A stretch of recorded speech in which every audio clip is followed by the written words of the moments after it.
ইউনুস আলাইহিস সালামের জীবনী শুনবো ইনশাআল্লাহ। আল্লাহ তাআলা সাইয়েদনা ইউনুস আলাইহিস সালামের নামে কালামুল্লাহ মাজিদে একটি পরিপূর্ণ সূরা তিনি দান করেছেন। এটি হচ্ছে আল কুরআন আল কারীমের 10ম সূরা, সূরাত ইউনুস। আল্লাহ তাআলা সাইয়েদনা ইউনুস আলাইহিস সালামকে ইরাকে প্রেরণ করেছিলেন। ইরাকের বর্তমান যে মোসেল শহর আছে, সেই মোসেল শহরের পাশে নিনোভা নামে একটি নগরী ছিল, অনেক প্রাচীন নগরী, এবং সে সময় থেকেই এই এলাকাটি একটি সিভিলাইজড, একটি সভ্য এলাকা বা জনপদ ছিল। সে এলাকার লোকদের হেদায়েতের জন্য আল্লাহ তাআলা সাইয়েদনা ইউনুস আলাইহিস সালামকে সেখানে প্রেরণ করেন, এবং সেই ইরাকের নিনোভা এলাকাটি আজও বিস্তীর্ণ এলাকা জুড়ে সেখানকার সেই জনপদের বা সেই সিভিলাইজেশনের ধ্বংসাবশেষ কিন্তু আজও সেখানে সংরক্ষিত রয়েছে। সাইয়েদনা ইউনুস আলাইহিস সালামকে যে আল্লাহ তাআলা ইরাকের নিনোভা এলাকায় পাঠিয়েছিলেন, তার আরও একটি প্রমাণ হচ্ছে আল্লাহ রাসূল সাল্লাল্লাহু আলাইহি ওয়াসাল্লাম যখন মক্কা থেকে তায়েফে যান, এবং তায়েফের লোকজন যখন রাসূল সাল্লাল্লাহু আলাইহি ওয়াসাল্লামের দাওয়াতকে প্রত্যাখ্যান করলো, তখন আল্লাহ রাসূল সাল্লাল্লাহু আলাইহি ওয়াসাল্লামের সাথে আদ্দাস নামে একজন খ্রিস্টান স্লেভ, খ্রিস্টান একজন দাসের সাক্ষাৎ হয়।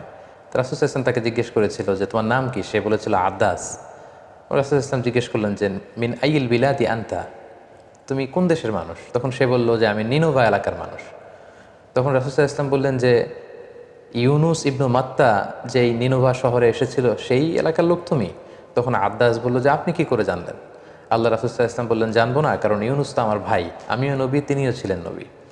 একথা বলার সাথে সাথে আদ্দাস রাসূল সাল্লাল্লাহু আলাইহি ওয়াসাল্লামের হাতে চুম্বন করলেন, এবং সেখানে রাসূল সাল্লাল্লাহু আলাইহি ওয়াসাল্লাম যখন তার কাছে সঠিক দাওয়াত উপস্থাপন করলেন, তখন আদ্দাস রাসূল সাল্লাল্লাহু আলাইহি ওয়াসাল্লামের হাতে হাত রেখে কালিমা পড়ে মুসলমান হয়েছিল। এবং এই ঘটনাটি সিরাতে ইবনে হিশামে কিন্তু উল্লেখ হয়েছে। এই কথোপকথন বা কনভারসেশন থেকেও কিন্তু আমরা রাসূল সাল্লাল্লাহু আলাইহি ওয়াসাল্লামের এই কথা থেকেও বুঝতে পারি যে সাইয়েদনা ইউনুস আলাইহিস সালামকে আল্লাহ তাআলা ইরাকের নিনোভা নগরীতে হেদায়েতের বাণীবাহক হিসেবে তিনি প্রেরণ করেছিলেন। আমরা সরাসরি কোরআন থেকে সাইয়েদনা ইউনুস আলাইহিস সালামের জীবন প্রবাহ জানবার আগে খুব সংক্ষেপে ওনার জীবনে ঘটে যাওয়া ঘটনা প্রবাহের একটি সংক্ষিপ্ত বিবরণ আপনাদের সামনে তুলে ধরতে চাই। নিনোভা এলাকাতে যখন সাইয়েদনা ইউনুস আলাইহিস সালাম তাওহীদের দাওয়াত দিলেন, বরাবরের মতো অন্যান্য নবীদেরকে যেমনি প্রত্যাখ্যান করা হয়, তেমনি সাইয়েদনা ইউনুস আলাইহিস সালামের দাওয়াতকেও নিনোভা এলাকার লোকেরা প্রত্যাখ্যান করলো। আল্লাহ নবী ইউনুস আলাইহিস সালাম বললেন যে আমার দাওয়াত যদি তোমরা না মেনে নাও, তাওহীদে যদি তোমরা বিশ্বাসী না হও, আল্লাহ তাআলার একত্ববাদ যদি তোমরা স্বীকার না করো, তাহলে আল্লাহ তাআলার পক্ষ থেকে কঠিন আযাব কিন্তু তোমাদের জন্য অপেক্ষা করছে। তারা বলল তাহলে ঠিক আছে, আপনি যদি সত্য নবী হয়ে থাকেন আযাব নিয়ে আসেন। তিনি বললেন ঠিক আছে, তোমাদের উপর অমুক অমুক দিন ভয়াবহতম আযাব আল্লাহ তাআলার পক্ষ থেকে নেমে আসবে।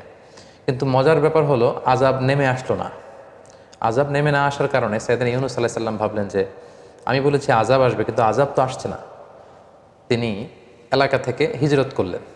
কিন্তু সাধারণত নবীদের বৈশিষ্ট্য হচ্ছে ওনারা আল্লাহ তাআলার নির্দেশনা ছাড়া কোনো এলাকা ছাড়েন না, বা নিজ কওমের লোকদেরকে ছেড়ে অন্য কোথাও চলে যান না। কিন্তু সাইয়েদনা ইউনুস আলাইহিস সালাম তিনি এলাকার লোকদেরকে ছেড়ে, এলাকা ছেড়ে হিজরত করলেন, বন্দরে চলে গেলেন। To make the long story short, তিনি বন্দরে যেয়ে একটা নৌকায় তিনি চেপে বসলেন, একটা বোঝাই করা মাল বোঝাই করা নৌকায় তিনি চেপে বসলেন।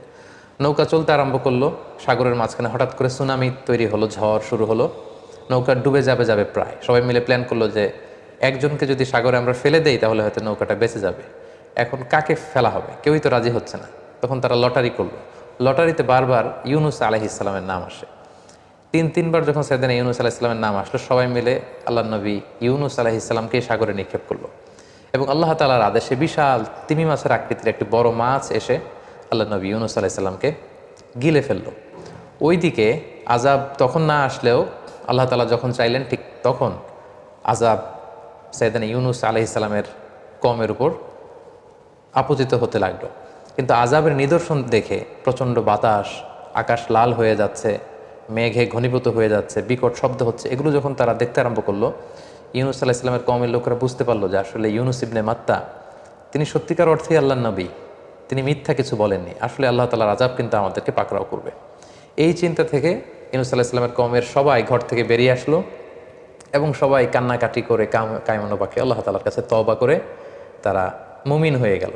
এবং তাদের তাওবাটা এতটা ইখলাসপূর্ণ ছিল, এতটা আন্তরিক এবং সিনসিয়ার তাওবা ছিল, আল্লাহ তাআলা যে আযাব একেবারে তাদের মাথার উপরে চেপে বসেছে, এখনই সে আযাব তাদেরকে ধ্বংস করে দিবে, এই আযাব আল্লাহ তাআলা সরিয়ে নিলেন। কিন্তু এলাকায় যে বিশাল ঘটনা ঘটে গিয়েছে তার কিছুই কিন্তু ঘূর্ণাক্ষরেও আল্লাহ নবী ইউনুস আলাইহিস সালাম জানেন না। বরং ওনাকে নৌকা থেকে যখন ফেলে দেওয়া হলো তিমি মাছ গিলে ফেললো এবং দীর্ঘ সময় তিনি তিমি মাছের পেটে ছিলেন এবং সেখানে মাছের পেটে তিনি অনুভব করলেন যে আমি আল্লাহ তাআলার নির্দেশনা ছাড়া চলে আসা ঠিক হয়নি। তখন তিনি তার বিখ্যাত সেই দোয়াটি পড়তে আরম্ভ করলেন, লা ইলাহা ইল্লা আনতা সুবহানাকা ইন্নী কুনতু মিনাজ জালিমিন, অর্থাৎ হে আল্লাহ, আপনি ছাড়া কোনো ইলাহ নেই, আমি ভুল করেছি, আমি জালেমদের অন্তর্ভুক্ত। উনি যখন আল্লাহ তাআলার প্রশংসা করলেন, তাসবিহ পাঠ করলেন, আল্লাহ তাআলা তিমি মাছকে আদেশ করলেন যাতে ইউনূস আলাইহিস সালামকে সাগরের তীরে কোথাও ফেলে দিয়ে আসে। সেখানে ফেলে দিয়ে আসা হলো। সেখানে আল্লাহ তাআলা লতা গুল্মলতা গাছপালা তৈরি করলেন। ইউনূস আলাইহিস সালাম সেখান থেকে সুস্থ হয়ে আবার এলাকায় ফিরে আসলেন এবং ওনার হাতে হাত রেখে ওনার সব উম্মত, ওই এলাকার সব লোক আল্লাহ নবী ইউনূস আলাইহিস সালামের কাছে ঈমান এনে তারা মুসলিম হয়ে গেল। এটি ছিল খুব সংক্ষেপে আল্লাহ নবী ইউনূস আলাইহিস সালামের ঘটনা। এবার আমরা সরাসরি কালামুল্লাহ মাজিদ থেকে সাইয়েদনা ইউনূস আলাইহিস সালামের ঘটনা প্রবাহগুলো শুনবার চেষ্টা করব। সূরাতুস সফফাতে আল্লাহ তাআলা ইরশাদ করছেন, ওয়া ইন্না ইউনূস মিনাল মুরসালিন, ইউনূস হচ্ছে রাসূলদের অন্তর্ভুক্ত। ইয আবাকা ইলাল ফুলকিল মাশহুন, স্মরণ করুন সে সময়ের কথা যখন সে বোঝাই করা একটা জাহাজের দিকে চলে গেল ইউনূস আলাইহিস সালাম। এখানে আল্লাহ তাআলা আবাকা শব্দটা ব্যবহার করেছেন। আবাকা বলা হয় কোনো দাস যখন তার মনিবের কাছে না বলে, মনিবের কাজ না করে পালিয়ে চলে যায়, সেটাকে আরবিতে আবাকা বলে। তাহলে আল্লাহ তাআলা কেমন যেন একটু ভর্ৎসনার সুরেই এখানে ব্যবহার করতে চাইছেন যে আমার নির্দেশনা ছাড়া, আমাকে না জানিয়ে, আমি বলার আগেই ইউনূস বোঝাই করা নৌকায় যে আরোহণ করলো। ফাসাহামা ফাকানা মিনাল মুদহাদিন, এবং সেখানে আমরা জানি যে লটারি করা হলো। ঝড়ের কবলে যখন নৌকাটি পড়লো বা জাহাজটি পড়লো, একজনকে জাহাজ থেকে সাগরে নিক্ষেপ করতে হবে, সেটা কে হবে সেটা ফিক্স করার জন্য লটারি করা হলো এবং সে লটারিতে ফাকানা মিনাল মুদহাদিন, ইউনূস আলাইহিস সালাম লটারিতে হেরে গেলেন, তার নামই আসলো বারবার। তাহলে ইউনূস আলাইহিস সালামকে ফেলে দেওয়া হলো। ফালতাকাতাহুল হুত, হুত বলা হয় বড় সাইজের যে সাগরের মাছগুলো, কাইন্ড অফ ওয়েল টাইপের, যেগুলো নীলতিমি টাইপের, এরকম বড় একটি মাছ এসে আল্লাহর নবী ইউনূস আলাইহিস সালামকে আস্ত গিলে ফেললো। ওহুয়া মুলিম, তিনি তখন নিজেকে ভর্ৎসনা করছিলেন এবং তিনি তখন বুঝতে পেরেছিলেন যে আমার আসলে আল্লাহ তাআলার নির্দেশনা ছাড়া নিজে নিজে এখানে চলে আসাটা ঠিক হয়নি। ফালাউলা আন্নাহু কানা মিনাল মুসাব্বিহিন, আল্লাহ তাআলা বলছেন সে যদি সেদিন তাসবিহ না পড়তো। আমরা জানি যে তিনি মাছের পেটে ঢুকে যাওয়ার পরপর তিনি রিয়েলাইজ করলেন যে আমার ঠিক হয়নি এমনটি আসা, এবং তখনই তিনি পড়তে আরম্ভ করলেন, লা ইলাহা ইল্লা আনতা সুবহানাকা ইন্নী কুনতু মিনাজ জালিমিন। আল্লাহর নামের তাসবিহ জপছিলেন তিনি সেই মাছের পেটের ভেতরে। আল্লাহ বললেন, ফালাউলা আন্নাহু কানা মিনাল মুসাব্বিহিন, ইউনূস যদি সেদিন মাছের পেটের ভেতরে তাসবিহ না পড়তো, লা লাবিসা ফি বাতনিহি ইলা ইয়াউমি ইউবআসুন, কিয়ামত পর্যন্ত সে মাছের পেটের ভেতরে থেকেই যেত। অর্থাৎ তিমি মাছের পেটের ভেতরেই ইউনূসের কবর হয়ে যেত, সেখানেই সে থাকতো, তার আর সেখান থেকে মুক্ত হওয়ার কোনো ব্যবস্থা হতো না। এই এক্সপ্রেশনগুলো এসেছে সূরাতুস সফফাতে। এরপর আমরা যদি সূরাতুল আম্বিয়ার দিকে তাকাই তাহলে দেখব আল্লাহ তাআলা বলছেন, ওয়াযান্নুনি ইয যাহাবা মুগাদিবান, যান্নুন মানে হচ্ছে মাছওয়ালা। ইউনূস আলাইহিস সালামকে কিন্তু কোথাও বলা হয়েছে ইউনূস, কোথাও বলা হয়েছে যান্নুন মানে মাছওয়ালা, আরেক জায়গায় বলা হয়েছে সাহিবুল হুত, এর অর্থ হচ্ছে মাছওয়ালা। যেহেতু মাছ নবীকে গিলে খেয়েছিল, কোরআনে বর্ণিত 25 জন নবীর কারো ক্ষেত্রে এরকম আজীব বা অদ্ভুত ধরনের কোনো ঘটেনি আমরা জানি, শুধু ইউনূস আলাইহিস সালামের ক্ষেত্রে ঘটেছে। সো ওনার সাথে যেহেতু মাছের ঘটনার সম্পর্ক, আল্লাহ তাআলা বারবার মাছওয়ালা এটা তিনি উল্লেখ করেছেন। ওয়াযান্নুন মাছওয়ালা অর্থাৎ ইউনূস আলাইহিস সালাম ইয যাহাবা মুগাদিবান, যখন তিনি রাগ করে চলে গেলেন, তাহলে তিনি জাতিগোষ্ঠীর কল্যাণের জন্য তিনি জনপরিসরে তাওহীদের বাণী প্রচার করলেন, আখিরাতের কথা প্রচার করলেন, কিন্তু তার এলাকার লোকেরা, কওমের লোকেরা প্রত্যাখ্যান করলো, রিজেক্ট করলো ইউনূস আলাইহিস সালামের দাওয়াতকে। এই দাওয়াতকে গ্রহণ করলো না, ওনাকে নবী হিসেবে স্বীকৃতি দিল না। উনি বারবার দাওয়াত দিয়েই যাচ্ছেন কিন্তু কেউ কথা শোনে না, ফলে তিনি রাগান্বিত হয়ে গেলেন, যেটা সাধারণত নবীদের গুণ নয়। কিন্তু তিনি রেগে গেলেন প্রচণ্ড। রেগে তিনি এলাকার লোকদেরকে ছেড়ে আল্লাহর নির্দেশনা ব্যতিরেকে রেখে তিনি নৌকায় যেয়ে আরোহণ করলেন। সাধারণত কোনো নবীর জন্য এটা শোভনীয় নয় যে ওনাকে যে কাজে বা যে দায়িত্বে অ্যাসাইন করা হয়েছে সে ব্যাপারে তিনি আল্লাহ তাআলার কোনো নির্দেশনা ছাড়া হিজরত করা বা ওই এলাকা ত্যাগ করে চলে যাওয়া সাধারণত নবুয়তির যে বৈশিষ্ট্য এটার সাথে এটা যায় না। ফাযান্না আল্লা নাকদিরা আলাইহি, ইউনূস আলাইহিস সালাম ধারণা করেছিলেন যে আল্লাহ এই ব্যাপারে আমাকে পাকড়াও করবেন না, কারণ আমি আমার দায়িত্বের রেসপন্সিবিলিটি যেটা ছিল সর্বোচ্চ পালন করেছি, তারা আমার কথা মানছে না, আমি এখানে থেকে কি হবে, এরকম একটা চিন্তা থেকে তিনি সেখান থেকে চলে গেলেন। তিনি ভাবলেন যে এজন্য আল্লাহ আমাকে ভৎসনা করবেন না বা পাকড়াও করবেন না। তারপরের ঘটনা আমরা জানি, সাগরে তুফান, ওনাকে ফেলে দেয়া হয়, মাছ এসে ওনাকে গিলে ফেললো। ফানাদা ফিল যুলুমাত, সাগরের একেবারে অতল গহ্বরে বিশাল তিমি মাছের পেটের ভেতরের অন্ধকারে তখন তিনি আওয়াজ তুলে ডাক দিলেন, ফানাদা, তিনি আল্লাহ তাআলাকে ডাকলেন আর পড়লেন, আন লা ইলাহা ইল্লা আনতা সুবহানাক, হে আল্লাহ তুমি ছাড়া কোনো ইলাহ আমার নেই, আমাকে বাঁচাবার, আমাকে রক্ষা করবার মতো দ্বিতীয়টি কেউ নেই। সুবহানাক, তুমি মহাপবিত্র, পুত পবিত্র, তোমার পবিত্রতার বর্ণনা আমি দিচ্ছি। ইন্নী কুনতু মিনাজ জালিমিন, হে আল্লাহ আমি নিজে তো জালিমদের অন্তর্ভুক্ত হয়ে গেলাম, আমি তো ভুল করে ফেলেছি, তোমার নির্দেশনা ছাড়া আমার কওমের লোকদেরকে ছেড়ে দিয়ে আমি যে নিজের ইচ্ছে মতো, নিজের বুদ্ধি মতো, চিন্তা মতো চলে এসেছি, আল্লাহ আমি ভুল করে ফেলেছি। তাহলে কিছু সময়ের জন্য তিনি আল্লাহর নির্দেশনা ছাড়া চলে গেল, মুহূর্তেই কিন্তু তিনি আল্লাহ তাআলার দিকে রুজু করলেন, আল্লাহর দিকে ফিরে আসলেন, আল্লাহর তাসবিহ জপতে শুরু করলেন এবং আল্লাহ তাআলার কাছেই তিনি সাহায্য চাইলেন। এবং সাগরের অতল গহ্বরে মাছের পেটের ভেতরে থেকে উনি যখন এই দোয়াটা পড়লেন, আল্লাহ তাআলা বললেন, ফাস্তাজাবনা লাহ, আমি ইউনুসের এই ডাকে, এই দোয়ায় আমি সাড়া দিলাম। ওয়া নাজ্জাইনাহু মিনাল গাম, আর এই বিপদ থেকে তাকে আমি মুক্ত করলাম। ওয়া কাযালিকা নুনজিল মুমিনিন, আর এইভাবেই বিশ্বাসীদেরকে আমি আল্লাহ তাআলা মুক্তি দিয়ে থাকি। সূরাতুল আম্বিয়াতে ইউনুস আলাইহিস সালামের ব্যাপারে এরকম ঘটনাটা এসেছে। সূরাতু ইউনুসের ৯৮ নম্বর আয়াতে আল্লাহ তাআলা বলছেন, ফালাউলা কানাত ক্বরিয়াতুন আমানাত ফানাফাআহা ঈমানুহা ইল্লা কওমা ইউনুস, অর্থাৎ পৃথিবীতে এরকম কোনো জাতির ক্ষেত্রে ঘটেনি যে আযাব দেখার পরে তারা ঈমান আনতে শুরু করেছে আর তাদের ঈমান কাজে এসেছে, আল্লাহ আযাব সরিয়ে নিয়েছে। এরকম ঘটনা গোটা বিশ্বের ইতিহাসে বিরল, শুধুমাত্র কেবলমাত্র ইউনুস আলাইহিস সালামের ক্ষেত্রে এটা ঘটেছে। আযাব এসেছিল কিন্তু কওমের লোকেরা সবাই ঘর থেকে বেরিয়ে কান্না জুড়ে দিল, তারা তওবা করলো, তাদের তাওবা দেখে, তাদের আন্তরিকতা দেখে আল্লাহ তাআলা সে আযাবকে সরিয়ে নিলেন। লাম্মা আমানু, তারা যখন ঈমান আনলো, আল্লাহ বললেন, কাশাফনা আনহুম আযাবাল খিজি ফিল হায়াতিদ দুনিয়া, এই দুনিয়ার জীবনের যে লাঞ্ছনাকর আযাব বা শাস্তি, এটা আমি সরিয়ে নিলাম। ওয়া মাত্তা'নাহুম ইলা হিন, এবং তাদের যতদিন পৃথিবীতে থাকবার কথা ছিল ততদিন থাকবার সুযোগ আমি আল্লাহ তাআলা তাদেরকে দিয়ে দিলাম। সূরাতুস সাফফাতের ১৪৫ নম্বর আয়াত থেকে ১৪৭ নম্বর আয়াতে আল্লাহ তাআলা সেখানে এই ঘটনাটি এভাবে এনেছেন। আল্লাহ তাআলা ইরশাদ করছেন, ফানাবাযনাহু বিল আরাই ওয়া হুয়া সাকিম, অর্থাৎ আমি ইউনুসকে মাছের পেট থেকে বের করে সাগরের তীরবর্তী কোনো একটা এলাকায়, কোনো একটা আইল্যান্ডে বা সি শোরে, সাগরের তীরে আমি নিক্ষেপ করবার ব্যবস্থা করলাম, নিক্ষেপ করলাম এমন অবস্থায় যে হুয়া সাকিম, সে অত্যন্ত অসুস্থ ছিল। কারণ আমরা জানি মাছের পেটের ভেতরে তিনি ছিলেন, কতদিন ছিলেন আমরা জানি না। অনেক মুফাসসিরিন একরাম বিভিন্ন বর্ণনা এসেছে যে কেউ বলেছে ১ দিন, কেউ ৩ দিন, ৭ দিন, এমনকি ৪০ দিনের বর্ণনা পর্যন্ত পাওয়া যায়। যেহেতু কোরআন এটিকে অনির্দিষ্ট রেখেছে, আমরাও সেটিকে অনির্দিষ্টভাবেই বিশ্বাস করব যে কতদিন ছিলেন আল্লাহ তাআলা ভালো জানেন। এবং তিমি মাছের পাকস্থলীর ভেতরে যেহেতু তিনি ঢুকে গিয়েছিলেন, সেখানে পাকস্থলীর ভেতর যে অ্যাসিডিটি থাকে সেটার কারণে ওনার চামড়ায় ক্ষতি হয়েছিল, দেহে ক্ষতি হয়েছিল, ক্ষত হয়েছিল, স্বেচ্ছায়িত হয়ে গিয়েছিল।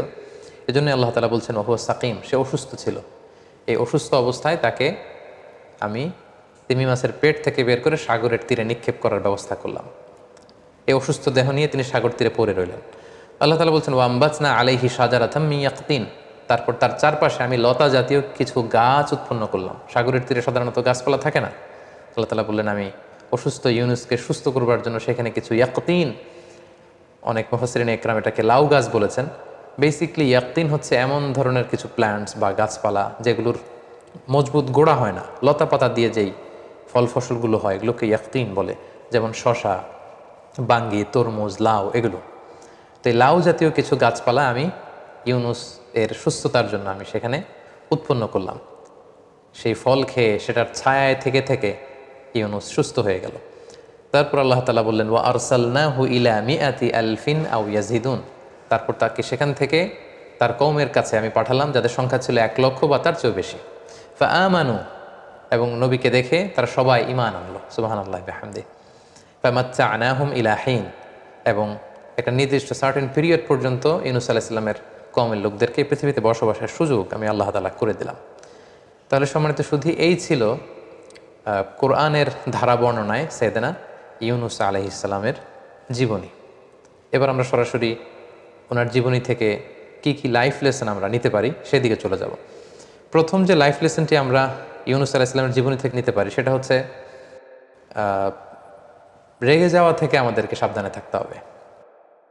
কারণ ইউনুস আলাইহিস সালাম দাওয়াত দিতে দিতে যখন দেখলেন যে কেউ তার কথা শোনে না, উনি রেগে গেলেন। আমরা প্রায় বলি যে রেগে গেলেন তো হেরে গেলেন। ইয যাহাবা মুগাদিবান, যখন ইউনুস রেগে মেগে এলাকার লোকদের ছেড়ে হিজরতে চলে গেল আমার নির্দেশনা ছাড়া। এবং এটাকে আল্লাহ তাআলা নেগেটিভলি এখানে আয়াতে উপস্থাপন করেছেন। তার মানে আল্লাহ তাআলা বোঝাতে চাইলেন যে ইউনুসের এটা ঠিক হয়নি। তার মানে আমরা রাগ করে সাধারণত যে ডিসিশনগুলো নেই এগুলো সাধারণত ঠিক হয় না। এবং আমি প্রায়ই বলি যে রাগ হচ্ছে ঝড়ের মতো। ঝড় যেমনি এক পাশ থেকে এসে সব কিছু ভেঙে চুরে লণ্ড ভণ্ড করে তছনছ করে দিয়ে আরেক পাশ দিয়ে চলে যায়, রাগও এরকম। রাগ এসে বন্ধুর সাথে বন্ধুর সম্পর্ক নষ্ট করিয়ে দেয়, ভালোবাসার সম্পর্কগুলোতে টানাপোড়েন তৈরি করে। এবং রাগটা যখন আসে তখন টের পাওয়া যায় না। রাগের কারণে আমরা যা করে ফেলি, রাগ চলে যাওয়ার পরে আমরা তখন বুঝি যে হায় রে, কী সিদ্ধান্ত নিলাম, কি করলাম, এটা তো ঠিক হয়নি। সো রাগ যাতে আমাদেরকে কনজিউম করতে না পারে। আপনি যদি বারবার শুধু রেগে যান, রাগান্বিত ব্যক্তি তার নিজের সিদ্ধান্ত নেওয়ার ক্ষমতাকে শয়তানের হাতে ছেড়ে দেয়। সে নিজে আর সিদ্ধান্ত নেয় না, তার সিদ্ধান্ত তখন শয়তান করে দিতে শুরু করে। সো প্রথমে লেসন থেকে আমরা যেটা জানতে পারলাম যে একজন বিশ্বাসী হুট করে রেগে যাবে না, বরং সে কুল হেডেড হবে, সে ঠান্ডা মাথায় তার যে দায়িত্ব সেটি সে পালন করবে। 2 নম্বর যে শিক্ষাটি আমরা ইউনূস আলাইহিস সালামের জীবনী থেকে পাই সেটা হচ্ছে দাওয়াতি কাজে ধৈর্যের খুব দরকার। দাওয়া উইথ প্যাশনস, এটা কম্পালসারি, ইটস মাস্ট, এটা লাগবেই।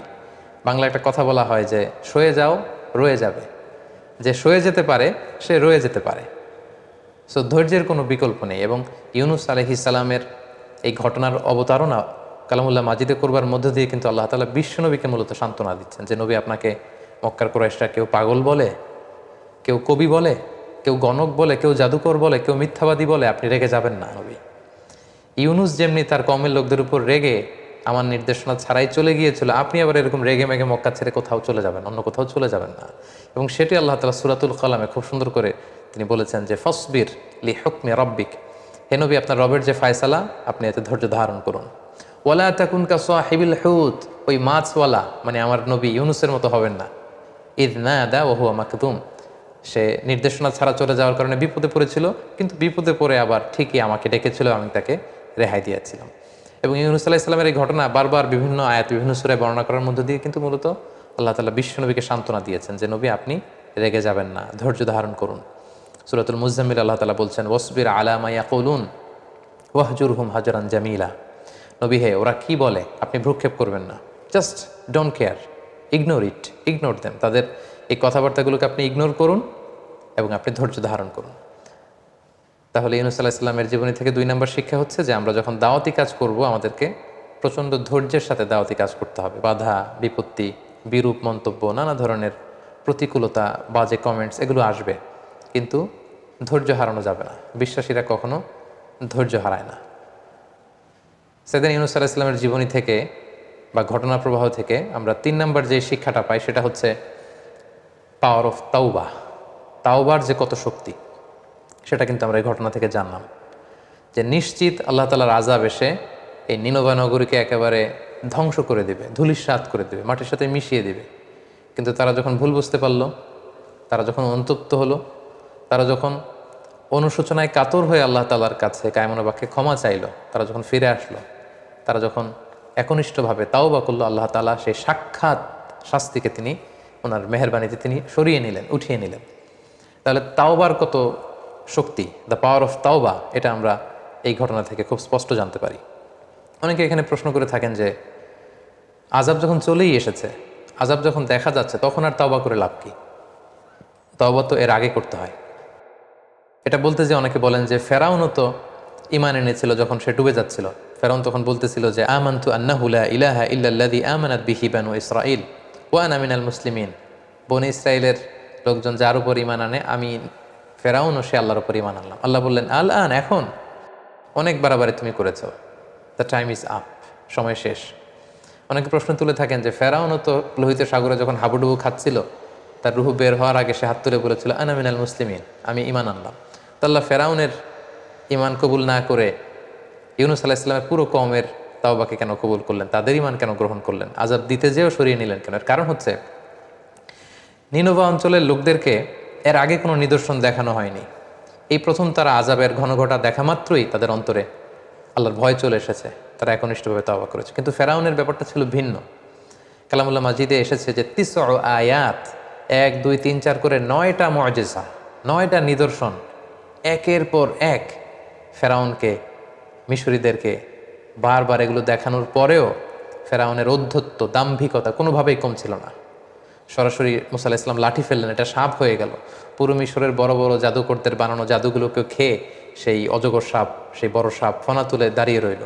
এরকম একটা দুইটা নয়, নয়টা নিদর্শন দেখানোর পরেও কিন্তু ফেরাউন আল্লাহ তাআলার প্রতি ঈমান আনেনি। এজন্য ফেরাউনের প্রেক্ষাপট আর ইউনুস আলাইহিস সালামের কওমের নিনভা নগরীর প্রেক্ষাপট একেবারেই আলাদা। তাহলে এই ঘটনা থেকে আমরা বুঝলাম যে তাওবার পাওয়ার কিন্তু খুব বেশি, চোখের পানির শক্তি অনেক বেশি। এই এক ফোঁটা পানি জাহান্নামের আগুনকে নিভিয়ে দেয়। অনুতপ্ত বান্দার চোখের পানির ফোঁটা, এটা চোখ বেয়ে, নাকের ডগা বেয়ে জমিনে পড়ার আগে আল্লাহ তাআলা বান্দার জীবনে সব গুনাহ ক্ষমা করে দেয়। এবং 2 ফোঁটা পানি আল্লাহ তাআলার কাছে সবচেয়ে বেশি প্রিয়, জেহাদের ময়দানে রক্তের ফোঁটা আর হচ্ছে অনুতপ্ত বান্দার চোখের পানির ফোঁটা। সো কেউ যখন অনুতপ্ত হয়ে আল্লাহর কাছে তওবা করে, সেই তওবা কিন্তু আল্লাহ তাআলা কবুল করেন। তাহলে দ্য পাওয়ার অফ তাওবা, এটা আমরা এই ঘটনার মধ্য দিয়ে জানতে পারলাম। ইউনুস আলাইহিস সালামের এই জীবনী থেকে আমরা আরেকটা ব্যাপার জানতে পারি, সেটা হচ্ছে আল্লাহ তাআলা তার সৃষ্ট যে কোনো প্রাণীকে যে কোনো কাজে তিনি লাগাতে পারেন। জাস্ট আল্লাহ তাআলা অর্ডার করেন। তিনি হচ্ছেন কুন ফায়াকুনের মালিক। তিনি শুধু বলেন হও, সাথে সাথে হয়ে যায়। বি ইট ওয়াজ ফাআলুল লিমা ইউরিদ। তিনি যা ইচ্ছে তিনি তাই করতে পারেন। তার নমুনা বা নিদর্শন কিন্তু আমরা ইউনুস আলাইহিস সালামের এই ঘটনা প্রবাহের মধ্য দিয়ে দেখলাম, যে তিনি সাগরের মাছকে যখনই বললেন যে এখন তুমি ইউনুসকে গিলে ফেলবে, বিশাল তিমি মাছ ইউনুস আলাইহিস সালামকে গিলে ফেললেন, কিন্তু ডাইজেস্ট করলেন না। আল্লাহ ডাইজেস্ট করালেন না, তিমি মাছ কিন্তু পেটের মধ্যে রেখে দিল। এবং আল্লাহ তাআলা যখনই বললেন যে তাকে আবার সাগরের পাড়ে রেখে আসো, তিনি যখন পেটের ভেতরে তাসবিহ পড়ছিলেন, সেই তিমি মাছ কিন্তু, যেই তিমি মাছ গিলে ফেললো টপ করে, সেই তিমি মাছ আবার সাগরের তীরে উদ্গীরণ করে ইউনুস আলাইহিস সালামকে রেখে আসলেন। তাহলে আমরা দেখলাম যে যেই প্রাণীকে আল্লাহ তাআলার প্ল্যান অনুযায়ী আল্লাহ যখন কাজে লাগাতে চান, সেটা কিন্তু আল্লাহ তাআলা লাগিয়ে থাকেন। আমরা দেখেছি যে আবাবিল, মানে ঝাঁকে ঝাঁকে পাখি দিয়ে তিনি আব্রাহার বাহিনীকে ধ্বংস করেছেন। যে আব্রাহা আল্লাহর ঘর কাবাকে ধ্বংস করতে এসেছিল, তাদেরকে ধ্বংস করার জন্য আল্লাহ পাখির ফোর্স, বার্ড ফোর্সকে কাজে লাগালেন। ওয়া আরসালা আলাইহিম তৈরন আবাবিল, ঝাঁকে ঝাঁকে কোত্থেকে যেই পাখির ঝাঁক এসে, পাখির 2 পায়ে 2টি আর চঞ্চুতে ঠোঁটে 1টি করে পাথর ঝাঁকে ঝাঁকে আব্রাহার সৈন্যবাহিনীর উপর পাথর মেরে তাদেরকে একেবারে কাসফি মাকুল, খেয়ে ফেলা তৃণভূষির মতো বানিয়ে দিল। তার মানে কখনো তিনি তার প্ল্যানকে বাস্তবায়ন করার জন্য সাগরের তিমি মাছকে কাজে লাগান, কখনো তিনি আকাশে ভেসে বেড়ানো পাখিগুলোকে কাজে লাগান। আবার যেই আব্রাহা কাবা ঘর ধ্বংস করার জন্য হাতিতে চড়ে এসেছিল, সূরাটির নাম হচ্ছে সূরাতুল ফিল, মানে হাতির সূরা, দ্য সূরা অফ এলিফ্যান্ট। এবং সেই ইয়ামান থেকে হাতি মক্কা পর্যন্ত এসেছে, কিন্তু মক্কার ওই জায়গার পর থেকে যখন আল্লাহ তাআলা হাতিকে অর্ডার করলেন যে এর সামনে আর যাওয়া যাবে না, ঠিকই হাতি কিন্তু আর সামনে যাচ্ছিল না। আব্রাহার বাহিনী হাতিকে পেটাচ্ছিল, অর্ডার করছিল, ফোর্স করছিল, কিন্তু হাতি কিন্তু সামনে যাচ্ছিল না। এর মানে হচ্ছে আল্লাহ তাআলা তার সৃষ্ট জীবদের মধ্যে থেকে যাকে যখন যেই ব্যাপারে অর্ডার করেন, তারা সেগুলো পালন করতে বাধ্য। তাওআন আও কারাহা, ইচ্ছায় হোক অনিচ্ছায় হোক, তারা করতে সেটা বাধ্য। এবং ইউনুস আলাইহিস সালামের মাছের পেটে কি করে তিনি বেঁচেছিলেন, কিভাবে এটা সম্ভব, এটা নিয়ে প্রশ্ন তুলে থাকেন। সেক্ষেত্রে আমরা একটি ঘটনাকে উল্লেখ করতে পারি, যেটি পশ্চিমা বিশ্বের বিভিন্ন জাতীয় দৈনিকে এসেছে। আমরা আমাদের ডেসক্রিপশন বক্সে সেই ঘটনার লিঙ্ক শেয়ার করে দিব। জেমস বার্টলি নামে একজন নাবিক ছিল। সে তার বাকি 2জন বন্ধুর সাথে একবার ফকল্যান্ড আইল্যান্ডে, সাউথ আটলান্টিকের পাশে, তারা বড় মাছ শিকার করতে গিয়েছিল। সেখানে এক তিমির সাথে তাদের কনফ্লিক্ট হয়। ওই তিমিকে তারা হত্যা করতে চায় এবং আহত করে ফেলে, এবং এক পর্যায়ে এই জেমস বার্টলি নামক লোককে ওই তিমিটা খেয়ে ফেলে। তো আহত হয়ে যাওয়ার কারণে কিছু সময় পরে ওই তিমিটা যখন মরে সাগরে ভেসে ওঠে, তখন তারা সেটাকে জাহাজের উপর উঠিয়ে ওটার পেট কেটে এই জেমস বার্টলিকে 36 ঘন্টা পর বের করে, এবং সে জীবিত সেখান থেকে বের হয়। তো পৃথিবীতেও কিন্তু এরকম অদ্ভুত আজীব ঘটনা এটা ঘটেছে। আর সেক্ষেত্রে ইউনুস আলাইহিস সালাম ছিলেন আল্লাহ তাআলার একজন নবী, এবং কোরআনে বর্ণিত 25 জন নবীর মধ্যে থেকে একজন নবী, এবং সেক্ষেত্রে আল্লাহ তাআলা এটা করতেই পারেন। এবং আল্লাহ তাআলা তার সৃষ্টির মধ্যে থেকে যাকে যখন যেটা অর্ডার করেন, সেই প্রাণীকুল, সেই মৎস্যকুল, সেই পক্ষীকুল, তারা সেগুলো পালন করতে বাধ্য। সাইয়েদনা ইউনুস আলাইহিস সালামের জীবনী থেকে সর্বশেষ যেই লেসনটা আমরা পাই, সেটা হচ্ছে পাওয়ার অফ দোয়া। দোয়ার যে কত শক্তি, ইটস লাইক এ মিজাইল। এটা মিজাইল ক্ষেপণাস্ত্রের মতো। আমি প্রায় বলি যে দোয়াটা হচ্ছে একটা শিল্প, এটা করতে জানতে হয়। কিভাবে আল্লাহর কাছে চাইতে হবে, কেমন করে চাইতে হবে, কোন প্রসেসে চাইতে হবে, এই প্রক্রিয়াটা, এই মেকানিজমটা জানতে হয়। এবং এটা যে কতটা পাওয়ারফুল আমরা সাইয়েদনা ইউনূস আলাইহিস সালামের এই ঘটনা থেকে আমরা জেনেছি যে আল্লাহ তাআলা সরাসরি বলছেন ফালাউলা আন্নাহু কানা মিনাল মুসাব্বিহিন। ইউনূস যদি তাসবিহ না পড়তো মাছের পেটে তাহলে সেখানে ইউনূস শেষ হয়ে যেত। লা লাবিসা ফি বাতনিহি ইলা ইয়াউমি ইউবআথুন, কিয়ামত পর্যন্ত ইউনূস সেই মাছের পেটেই থাকতো, মাছের খাদ্য হয়ে যেত। ওটাই হতো সলিল সমাধি, ওটাই হতো ইউনূসের কবর। কিন্তু সেই বিপদের মুহূর্তে যখন আল্লাহ নবী ইউনূস আলাইহিস সালাম আল্লাহর তাসবিহ পড়ছিলেন, আল্লাহর গুণগান সেখানে গাইলেন এবং আল্লাহর কাছে তিনি কায়মনোবাক্যে দোয়া করলেন, ঠিক সেই মুহূর্তে আল্লাহ তাআলার সাহায্য কিন্তু সেখানে পৌঁছেছে। এবং এই দোয়াটি দোয়ায়ে ইউনূস নামে পরিচিত, যেটি আল্লাহ রাসূল সাল্লাল্লাহু আলাইহি ওয়াসাল্লাম সুনানে তিরমিজির বর্ণনায় তিনি উল্লেখ করেছেন যে দাওয়াতু যিন্নুন, যিন্নুন মানে হচ্ছে মাছওয়ালা, অর্থাৎ ইউনূস আলাইহিস সালামের দোয়া। যে দোয়াটা তিনি মাছের পেটে করেছিলেন এবং এই দোয়াটি আল্লাহ তাআলার অত্যন্ত প্রিয় একটি দোয়া, তিনি খুব পছন্দ করেন। কোনো বান্দা যদি এই দোয়াটা করে আল্লাহ তাআলা বড্ড পছন্দ করেন। দোয়াটি হচ্ছে লা ইলাহা ইল্লা আনতা সুবহানাকা ইন্নী কুনতু মিনাজ জালিমিন। এর অর্থটাও বড্ড সুন্দর। এর অর্থ হচ্ছে লা ইলাহা, অর্থাৎ হে আল্লাহ আপনি ছাড়া আমার কোনো ইলাহ নেই। লা ইলাহা ইল্লা আনতা, আপনি ছাড়া আমার কোনো ইলাহ নেই। সুবহানাক, আমি আপনার পবিত্রতা বর্ণনা করছি, আপনি পুত পবিত্র। ইন্নী কুনতু মিনাজ জালিমিন, আল্লাহ নিশ্চয় আমি ভুল করে ফেলেছি, নিশ্চয় আমি অন্যায় করে ফেলেছি, নিশ্চয় আমি জালিমদের অন্তর্ভুক্ত। হে আল্লাহ নিশ্চয়ই আমি সীমা লঙ্ঘনকারীদের অন্তর্ভুক্ত। কেউ যদি কোনো বিপদে পড়ে এই দোয়াটা পড়ে আল্লাহ তাআলা তার ডাকে সাড়া দেয়, সেই দোয়াটি আল্লাহ তাআলা কবুল করেন। আল্লাহ রাসূল সাল্লাল্লাহু আলাইহি ওয়াসাল্লাম বলেছেন ফাইন্নাহু লাম ইয়াদউ বিহা রাজুলুন মুসলিম ফি শাইইন কত্তু, কোনো বিপদে পড়ে, কোনো প্রেক্ষাপটে, কোনো কাজে কোনো মুসলিম যদি এই দোয়াটি পড়ে ইল্লাস্তাজাবাল্লাহু লাহ, আল্লাহ তাআলার সাথে সাথে তার বিপদ থেকে তাকে উদ্ধার করেন, তাকে মুক্তি দান করেন, তার ডাকে আল্লাহ তাআলা সাড়া দেন। তাই আমরা আমাদের চলতি পথে জীবনে যখনই আমরা বিপদের সম্মুখীন হব, যখনই কোনো ক্রাইসিস মোমেন্টে পড়ব, আমরা যেন সাইয়েদনা ইউনূস আলাইহিস সালামের দোয়াটি পড়ি, যেটা আমরা দোয়ায়ে ইউনূস হিসেবে সবাই চিনে থাকি, লা ইলাহা ইল্লা আনতা সুবহানাকা ইন্নী কুনতু মিনাজ জালিমিন। তাহলে সেই সাগরের অতল গহ্বরে অন্ধকার তিমি মাছের পাকস্থলীর ভেতরে সাইয়েদনা ইউনূস আলাইহিস সালামকে আল্লাহ তাআলা যেমনি সাহায্য করেছিলেন, তার ডাকে সাড়া দিয়েছিলেন, তাকে বিপদমুক্ত করেছিলেন, আমাদের বিপদকালীন সময়ে আল্লাহ তাআলা আমাদেরকে বিপদ থেকে রক্ষা করবেন, বিপদ থেকে তিনি আমাদেরকে মুক্তি দিবেন। আল্লাহ তাআলা আমাদের সবাইকে কথাগুলো বোঝার, আমল করবার তৌফিক দান করুক। হাযা মা ইনদি ওয়া